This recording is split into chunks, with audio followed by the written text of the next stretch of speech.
প্ৰথম কোৱেশ্চন কুমৰ হৰণ কাব্য কাৰ ৰচনা কুমৰ হৰণ কাব্য কাৰ ৰচনা কুমৰ হৰণ কাব্য কাৰ ৰচনা আছিল উত্তৰ হ'ব অনন্ত কণ্ডলীৰ ৰচনা আছিল কুমৰ হৰণ মনত ৰাখিব অনন্ত কণ্ডলীৰ কুমৰ হৰণ কাব্য ৰচনা কৰিছিল কোৱেশ্চন নম্বৰ 2 বৃত্তাহুৰ বধ শেষ দশম মহিৰাৱণ বধ কাব্য কোনে ৰচনা কৰিছিল বৃত্তাহুৰ বধ শেষ দশম মহিৰাৱণ বধ কাব্য অনন্ত কণ্ডলীয়ে ৰচনা কৰিছিল মনত ৰাখিব অনন্ত কণ্ডলীয়ে ৰচনা কৰিছিল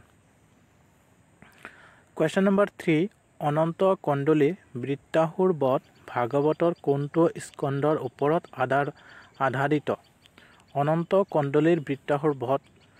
ভাগৱতৰ কোনটো স্কন্ধৰ ওপৰত আধাৰিত মনত ৰাখিব উত্তৰ ষষ্ঠ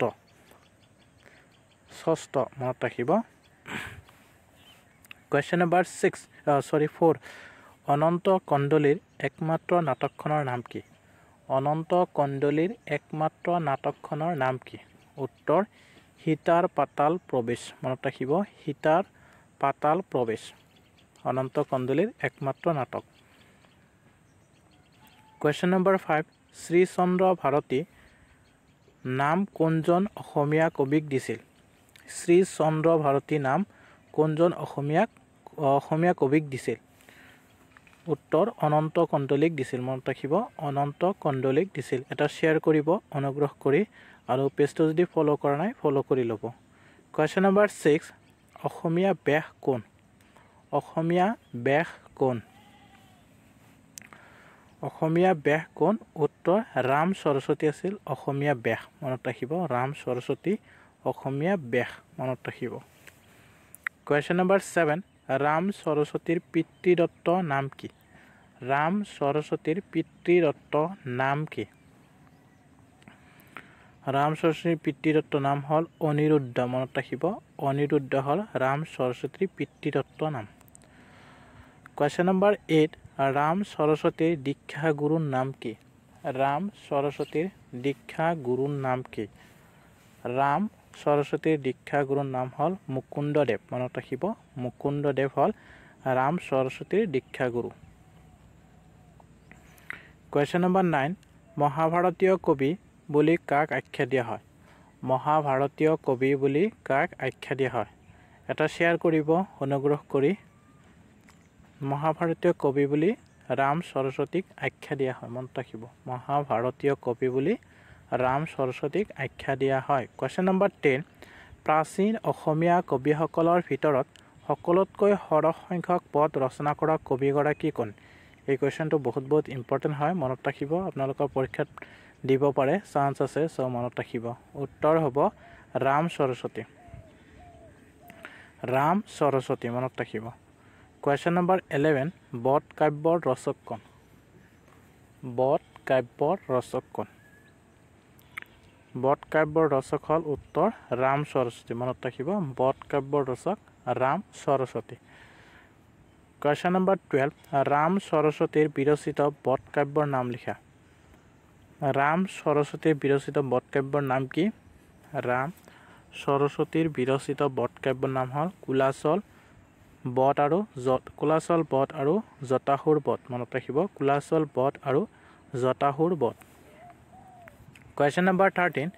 বধ কাব্যক কোনে ইউৰোপীয় সাহিত্যৰ মধ্যযুগীয় ৰোমাঞ্চৰ লগত তুলনা কৰিছে বধ কাব্যক কোনে ইউৰোপীয় সাহিত্যৰ মধ্যযুগীয় ৰোমাঞ্চৰ লগত তুলনা কৰিছে কি হ'ব উত্তৰ ডক্টৰ বাণীকান্ত কাকতীয়ে মনত ৰাখিব ডক্টৰ বাণীকান্ত কাকতীয়ে কোৱেশ্চন নম্বৰ 14 ৰাম সৰস্বতীয়ে কোন গৰাকী ৰজাৰ অনুপ্ৰেৰণাত মহাভাৰতৰ শ্লোক অসমীয়া পদলৈ অনুবাদ কৰিছিল আহিব পাৰে কোৱেশ্চনটো ইম্পৰ্টেণ্ট হয় মনত ৰাখিব ৰাম সৰস্বতীয়ে কোন গৰাকী ৰজাৰ অনুপ্ৰেৰণাত মহাভাৰতৰ শ্লোক অসমীয়া পদলৈ অনুবাদ কৰিছিল উত্তৰ নৰনাৰায়ণৰ অনুপ্ৰেৰণাত মনত ৰাখিব কোৱেশ্চন নম্বৰ 15 ৰাম সৰস্বতীৰ জনপ্ৰিয় কাব্যখনৰ নাম কি ৰাম সৰস্বতীৰ জনপ্ৰিয় কাব্যখনৰ নাম কি ৰাম সৰস্বতীৰ জনপ্ৰিয় কাব্যখনৰ নাম হ'ল ভীমচৰিত ভীমচৰিত মনত ৰাখিব এটা শ্বেয়াৰ কৰিব অনুগ্ৰহ কৰি আৰু পেজটো যদি এতিয়ালৈকে ফ'ল' কৰা নাই ফ'ল' কৰি ল'ব কুৱেশ্যন নম্বৰ 16 মহাভাৰতৰ 1,00,000 শ্লোকৰ ভিতৰত ৰাম সৰস্বতীয়ে অকলে কিমান শ্লোক অসমীয়ালৈ অনুবাদ কৰিছিল মহাভাৰতৰ 1,00,000 শ্লোকৰ ভিতৰত ৰাম সৰস্বতীয়ে অকলে কিমান শ্লোক অসমীয়ালৈ অনুবাদ কৰিছিল উত্তৰ 30,000 মনত ৰাখিব 30,000 ইম্পৰ্টেণ্ট হয় মনত ৰাখিব কুৱেশ্যন নম্বৰ 17 কিৰাত পৰ্ব কোনে ৰচনা কৰিছে কিৰাত পৰ্ব কোনে ৰচনা কৰিছে উত্তৰ কংহাৰী কবিয়ে কিৰাত পৰ্ব ৰচনা কৰিছিল কংহাৰী কবিয়ে মনত ৰাখিব কুৱেশ্যন নম্বৰ 18 কীৰ্তনৰ অন্তৰ্ভুক্ত হোৱা সহস্ৰ নাম বৃত্তান্তৰ ৰচক কোন কীৰ্তনৰ অন্তৰ্ভুক্ত হোৱা সহস্ৰ নাম বৃত্তান্তৰ ৰচক কোন উত্তৰ ৰত্নাকৰ কন্দলী মনত ৰাখিব ৰত্নাকৰ কন্দলী কুৱেশ্যন নম্বৰ 19 ব্ৰহ্মগীতা আৰু গীতা কীৰ্তনৰ গ্ৰন্থকাৰ কোন ব্ৰহ্মগীতা আৰু গীতা কীৰ্তন গ্ৰন্থকাৰ কোন উত্তৰ ৰত্নাকৰ কন্দলী আছিল মনত ৰাখিব ৰত্নাকৰ কন্দলী কুৱেশ্যন নম্বৰ 20 কাণ খোৱা আৰু ঘুনুচা কীৰ্তন কোনে ৰচনা কৰিছিল কাণ খোৱা আৰু ঘুনুচা কীৰ্তন কোনে ৰচনা কৰিছিল উত্তৰ শ্ৰীধৰ কন্দলীয়ে ৰচনা কৰিছিল মনত ৰাখিব কাণ খোৱা আৰু ঘুনুচা কীৰ্তন শ্ৰীধৰ কন্দলীয়ে ৰচনা কৰিছিল কুৱেশ্যন নম্বৰ 21 অংকাৱলী কোনে ৰচনা কৰিছিল অংকাৱলী উত্তৰ কালিৰাম মেধিয়ে ৰচনা কৰিছিল মনত ৰাখিব কালিৰাম মেধিয়ে ৰচনা কৰিছিল অংকাৱলী কুৱেশ্যন নম্বৰ 22 অংকীয়া নাট শীৰ্ষক গ্ৰন্থখনৰ লেখক কোন অংকীয়া নাট শীৰ্ষক গ্ৰন্থখনৰ লেখক কোন আছিল অংকীয়া নাট শীৰ্ষকনৰ গ্ৰন্থখনৰ লেখক ডক্টৰ বিৰিঞ্চি কুমাৰ বৰুৱা আছিল মনত ৰাখিব ডক্টৰ বিৰিঞ্চি কুমাৰ বৰুৱা আছিল কুৱেশ্যন নম্বৰ 23 অসমীয়া গদ্য সাহিত্যৰ জন্মদাতা কোন এটা শ্বেয়াৰ কৰিব অনুগ্ৰহ কৰি আপোনালোকে আৰু পেজটো যদি ফ'ল' কৰা নাই ফ'ল' কৰি ল'ব অসমীয়া গদ্য সাহিত্যৰ জন্মদাতা কোন উত্তৰ ভট্টদেৱ অসমীয়া গদ্য সাহিত্যৰ জন্মদাতা কোন ভট্টদেৱ আহিব পাৰে ইম্পৰ্টেণ্ট হয় মনত ৰাখিব কুৱেশ্যন নম্বৰ 24 ভট্টদেৱৰ প্ৰকৃত নাম কি কেতিয়াবা সুধিব পাৰে ভট্টদেৱৰ প্ৰকৃত নাম কি